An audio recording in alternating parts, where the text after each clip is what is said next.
You know what's worse than breaking your hip at 72? Breaking your hip and discovering that the people you'd die for wouldn't even pick up a gallon of milk for you. I learned that lesson in the most humiliating way possible. Standing in my kitchen, phone in hand, tears burning behind my eyes, while my daughter-in-law's laughter still echoed in my ears. "Order Instacart, old woman." Those 4 words changed everything. But here's what she didn't know. This old woman still had her wits about her. And sometimes the quietest people make the loudest statements. My name is Elena Hartley, and this is the story of how I went from being a doormat to drawing a line so clear, so definitive, that it redefined every relationship in my family. This isn't a tale of petty revenge. It's about self-respect, boundaries, and what happens when kindness is mistaken for weakness one too many times. Let me take you back to where it all began. It was a Tuesday morning in March when my life literally came crashing down. I was reaching for my gardening gloves on the top shelf of my garage. Those same gloves I'd used for 30 years to tend the rose garden my late husband had planted for me. My foot caught on a bag of potting soil I'd left on the floor the night before. The fall happened in slow motion and all at once. I felt my body twist, heard the crack before I felt the pain, and then I was on the cold concrete floor, my hips screaming in agony that took my breath away. My neighbor, Mrs. Patterson, found me 20 minutes later. She'd heard my cries and climbed over the fence, something I never thought I'd see a 70-year-old woman do. The ambulance, the hospital, the surgery, it all blurred together in a haze of pain medication and fluorescent lights. Hip replacement surgery, 6 to 8 weeks of recovery, no driving, limited mobility, complete dependence on others for basic tasks. The doctor's words hung over me like a sentence. I'd been independent my entire life. Even after my husband Thomas passed away 5 years ago, I'd managed everything myself. My house, my garden, my life. I handled it all with pride. Now I couldn't even walk to my own mailbox. I have one son, just one. Michael is 43, works in corporate finance, and married Jessica 8 years ago. Let me be clear about something right from the start. I tried with Jessica. God knows I tried. When Michael first brought her home, I welcomed her with open arms. I threw them an engagement party, helped plan the wedding, even contributed financially when they were buying their first home. I wasn't trying to buy her love. I was trying to show her she was family now, but Jessica had a way of making me feel like an outsider in my own son's life. Little comments here and there. "Oh, Michael, your mom still cooks with butter? We use avocado oil now." Or, "It's so quaint that your mother still sends Christmas cards. Everything's digital now, Elena." Quaint. That was her favorite word for everything I did. I bit my tongue through years of subtle digs. Michael loved her, and I loved Michael, so I smiled and nodded and kept my mouth shut. When they had problems, I listened. When they needed money for a down payment on a bigger house, I helped. When Jessica's car broke down, I co-signed for her new one. I wasn't keeping score. That's not who I am. Family helps family. That's what Thomas always said, and I believed it with every fiber of my being. After my surgery, when the hospital asked who my emergency contact was, I gave them Michael's number without hesitation. He was my son, my only child, my family. Of course he'd be there for me, and he was, for the first 3 days. I came home from the hospital on a Friday afternoon. Michael took off work and helped me get settled. He'd set up a temporary bedroom in my downstairs den so I wouldn't have to navigate the stairs. He'd arranged my medications, brought in a walker, and made sure I had everything within reach. "Mom, I'm going to come by every day after work," he promised, his hand on my shoulder. Jessica said she'd help out too. "We're going to take care of you." I felt tears of gratitude well up. "You don't have to do that, sweetheart. I don't want to be a burden." "You're not a burden, Mom. You're my mother. You were there for me my entire life. Now it's my turn." Those words sustained me through the first few difficult days of recovery. The pain was manageable with medication, but the helplessness was harder to swallow. I couldn't shower properly. I couldn't cook. I couldn't clean. Every simple task had become a challenge. Michael did come by that first week, but each visit grew shorter. Monday, he stayed for an hour. Tuesday, 45 minutes. By Wednesday, he was in and out in 20 minutes, always checking his phone, always distracted. "Work's crazy right now, Mom," he'd say, already halfway out the door. "Big project deadline. Jessica will swing by tomorrow, okay?" Jessica never came that first week, or the second. By the third week, I was rationing my food because getting to the grocery store was impossible, and I didn't want to keep bothering Michael. I'd been living on canned soup and crackers, stretching out the provisions that were supposed to last a few days. That's when I finally made the call that would change everything. It was a Thursday evening, around 6 o'clock. I'd spent 10 minutes just working up the courage to dial Michael's number, my stomach churning with guilt for needing help. "Hey, Mom," he answered, and I could hear the sounds of a restaurant in the background, clinking glasses, laughter, music. "Hi, sweetheart. I'm so sorry to bother you. I know you're busy, but I've run out of groceries and I was wondering—" "Mom, can you hold on a second?" The phone muffled, and I heard him talking to someone. When he came back, he sounded distracted. "Sorry, what were you saying?" "I just need some groceries. Some basics. Milk, bread, eggs, maybe some fresh vegetables. I can make you a list." "Oh man, Mom, we're actually out at dinner right now. It's our anniversary, remember?" I didn't remember. The pain medication made my days blur together. "Of course. I'm so sorry. I completely forgot. Congratulations, sweetheart. Never mind, this can wait. Hold on, let me ask Jess." The phone muffled again, and I waited, my heart sinking.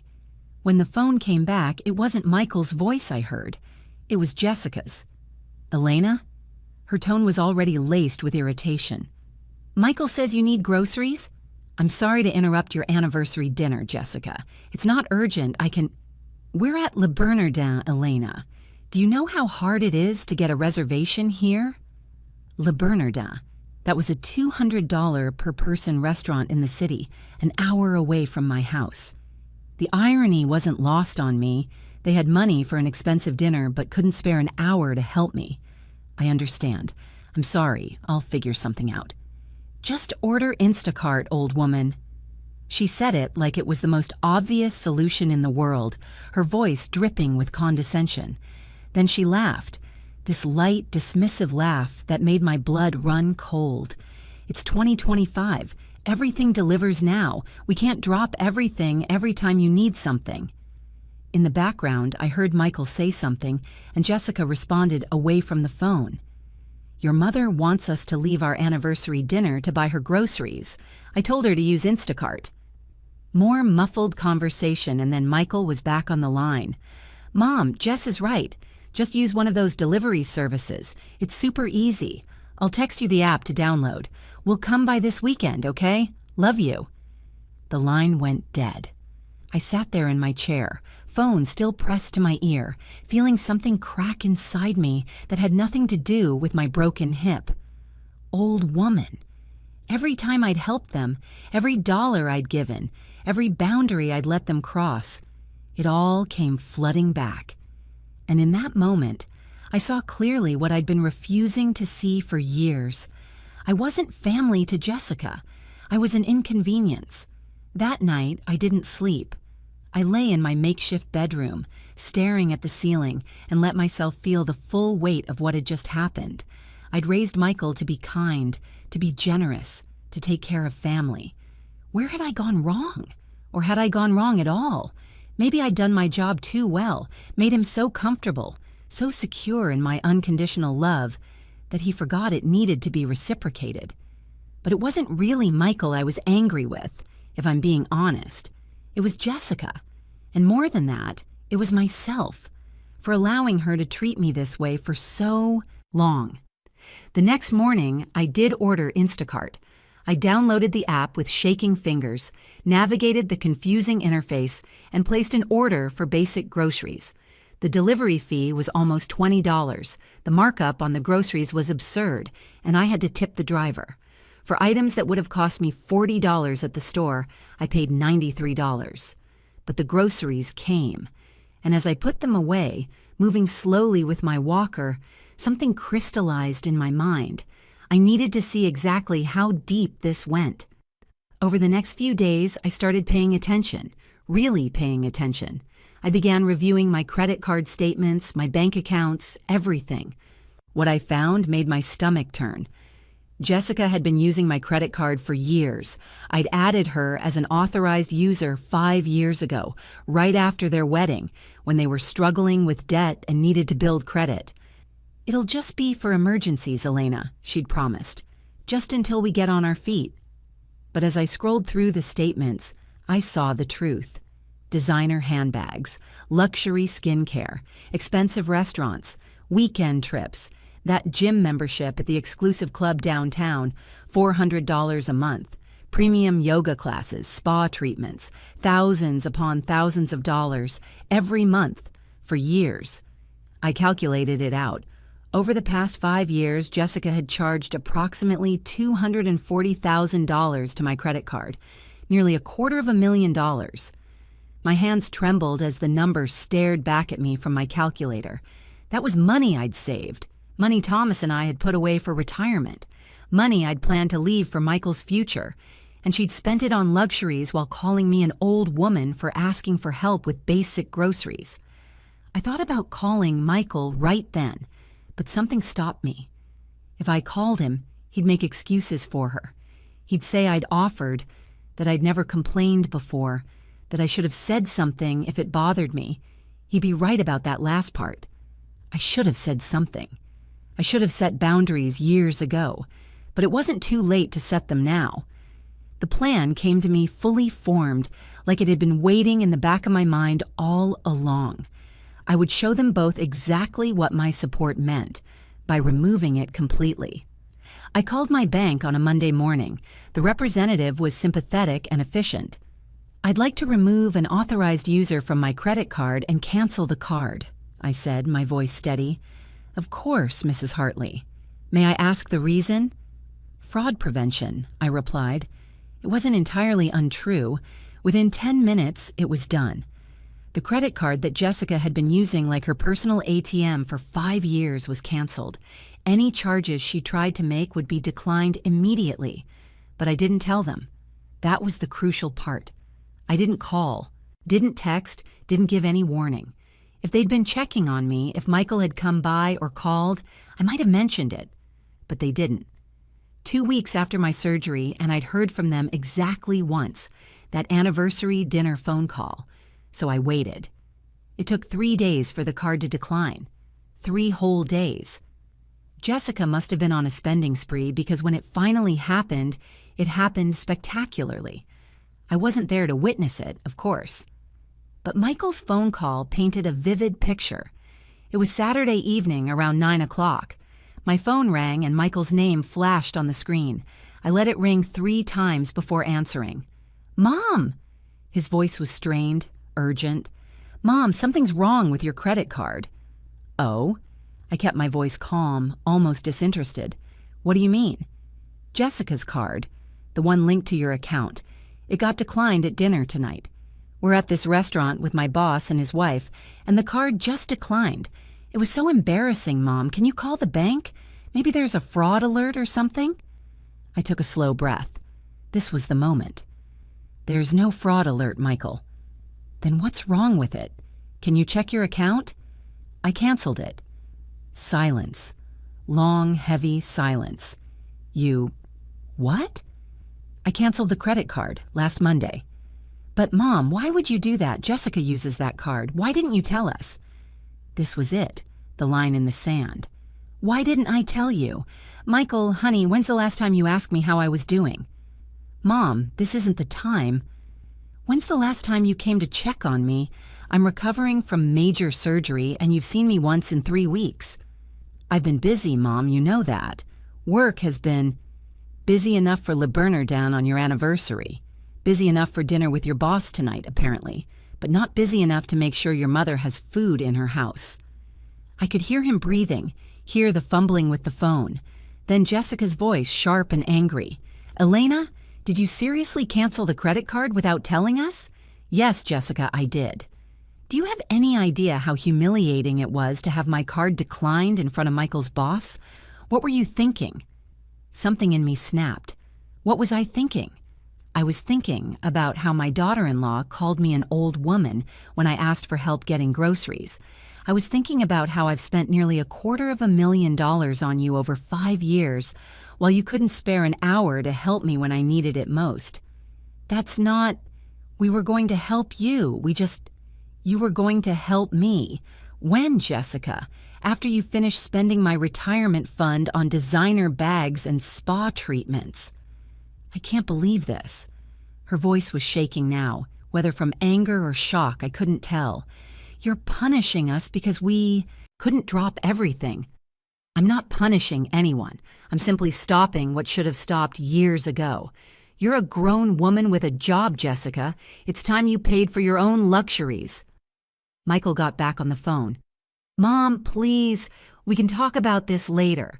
But right now, I'm standing outside the restaurant, and I need to pay the bill. Can you just... No. The word came out firm, final. I can't. Use your own credit card, Michael. This is insane. Jessica's voice came through, distant but shrill.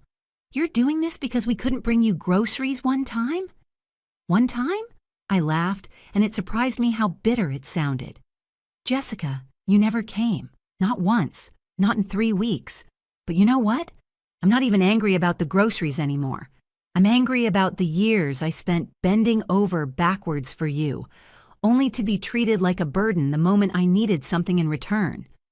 I hung up before either of them could respond. My hands were shaking. My heart was pounding. But underneath the adrenaline, I felt something I hadn't felt in years. Powerful. The calls started immediately. First Michael, then Jessica, then both of them together. I let them all go to voicemail. Michael's messages started apologetic.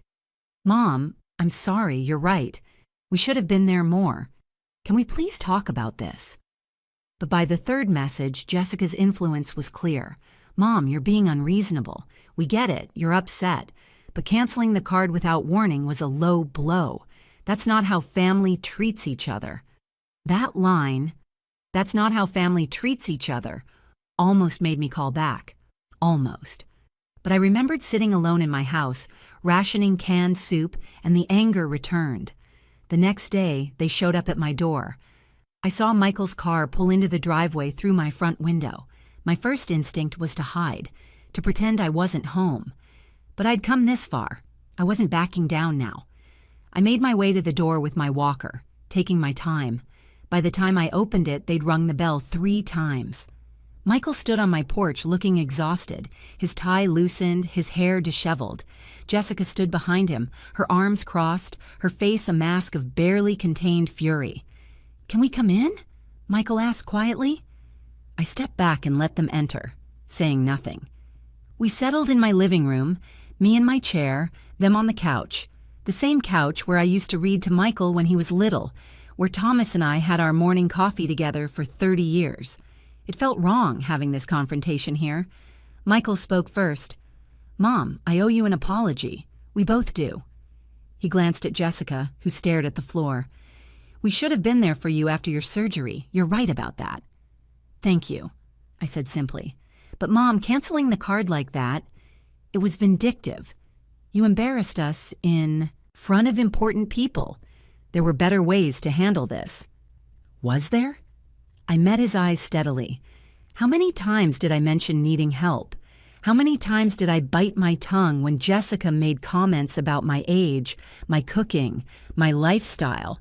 How many times did I let things slide because I didn't want to rock the boat? Jessica finally looked up. I never meant those comments the way you took them, Elena. I was just what? Just being honest? Just being yourself? I shook my head. You called me an old woman, Jessica, to my face, while I was asking for help after major surgery. I didn't mean I was stressed, we were out, it just came out. But it did come out. And that means somewhere, on some level, that's how you see me. Silence fell over the room. Michael ran his hands through his hair, that nervous gesture he'd had since childhood. What do you want from us, Mom? he finally asked. It was a fair question. I'd thought about it a lot over the past few days. I want respect, I said quietly. I want to be treated like a person, not an ATM machine or a babysitter or someone who exists only to serve your needs. I want my son back, the one who used to call just to check in, who remembered that I existed even when he didn't need something from me. Michael's eyes glistened. I'm still that person, Mom.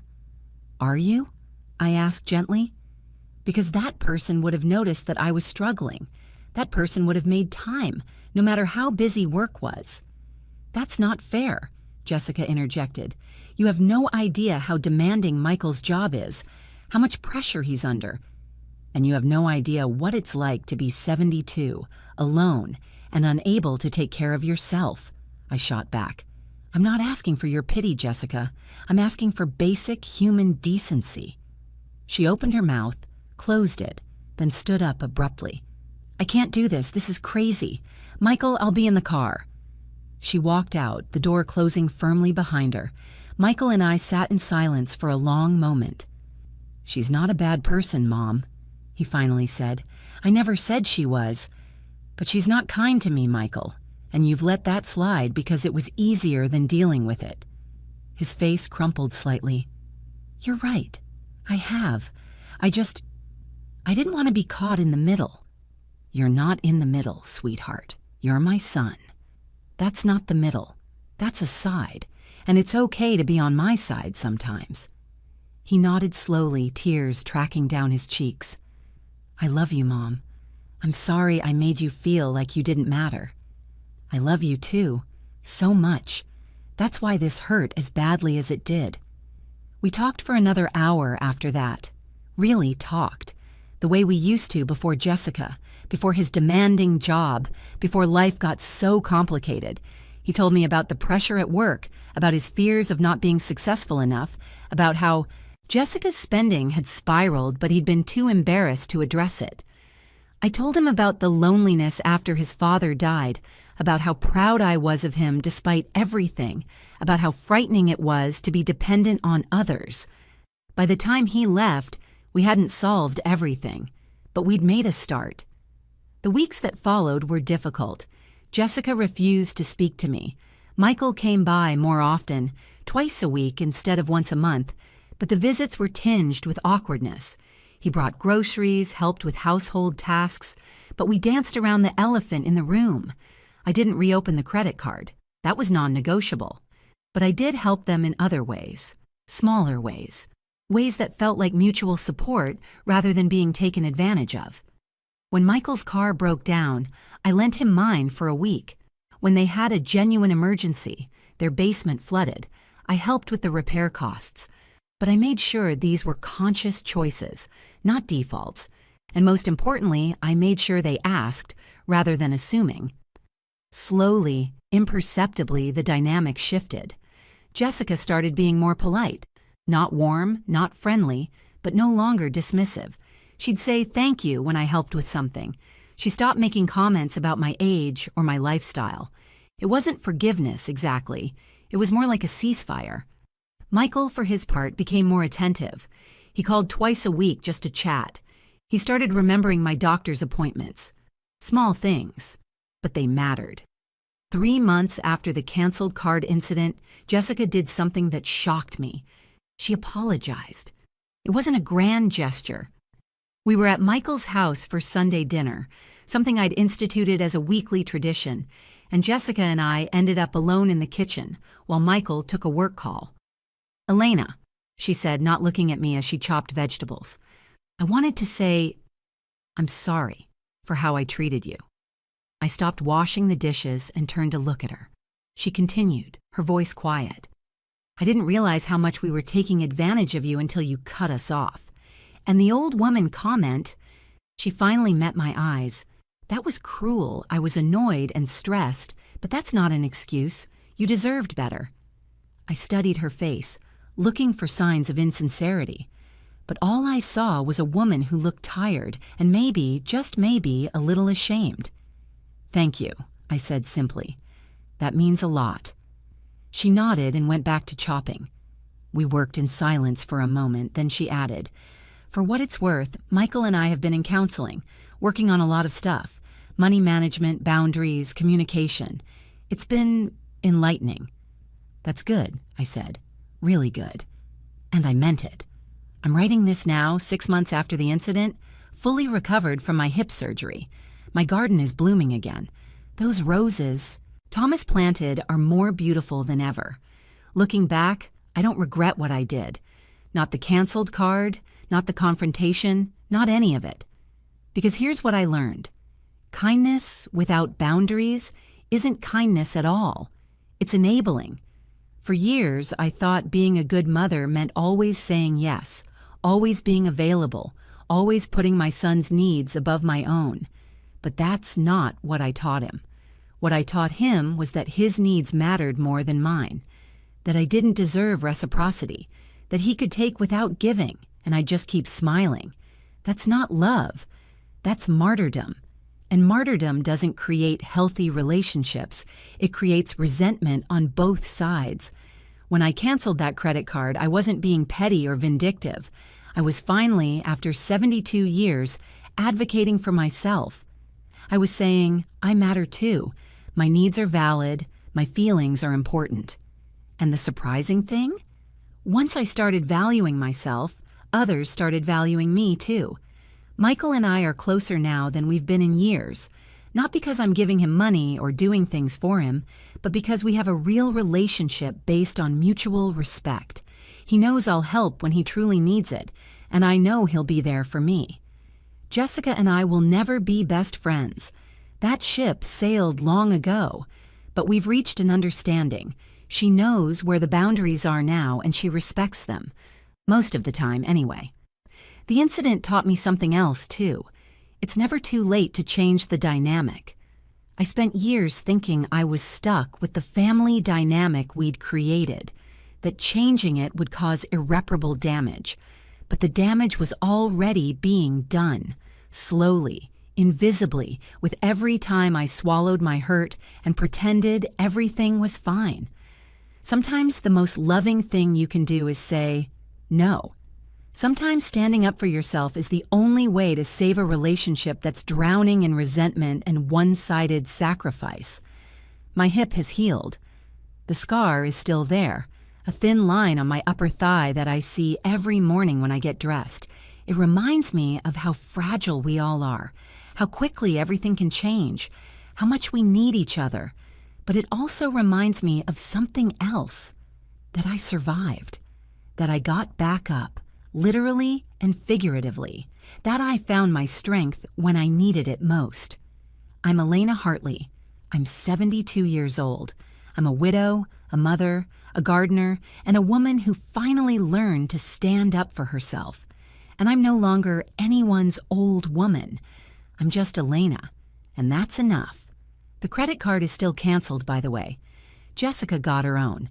Michael pays for his own expenses. And when they take me out to dinner now, which they do regularly, Michael always insists on paying. Last week, I fell again. Nothing serious, just lost my balance in the garden. But this time, when I called Michael, he answered on the first ring. "Mom, are you okay?" "I'm fine, honey, just a little fall. But could you maybe come by after work? I'd feel better if you checked on me." "I'm leaving the office right now. I'll be there in 20 minutes. He was there in 15. Jessica came too. She helped me inside, made me tea, and stayed until she was sure I was all right. It's not perfect. We're not a Hallmark movie family. We still have our tensions and our difficult moments, but we're real, and we're trying. And that's more than I could have said 6 months ago. Sometimes the best thing you can do for the people you love is teach them how to love you back, even if the lesson is painful. Even if it costs you something, especially then. Because love without respect isn't love at all. It's just habitual kindness. And habitual kindness, I've learned, can hurt just as much as cruelty. It just takes longer to show the bruises. So here's my advice. To anyone who's listening, set your boundaries. Know your worth. Don't wait until you're flat on your back with a broken hip to realize that you deserve better. Stand up for yourself, Even if your voice shakes, even if you're 72 years old and scared of losing the only family you have left, stand up anyway, because you matter. Your needs are valid, and you deserve to be treated with respect, even if you have to cancel a few credit cards to prove it. This is Elena Hartley, and that's my story. Thanks for listening.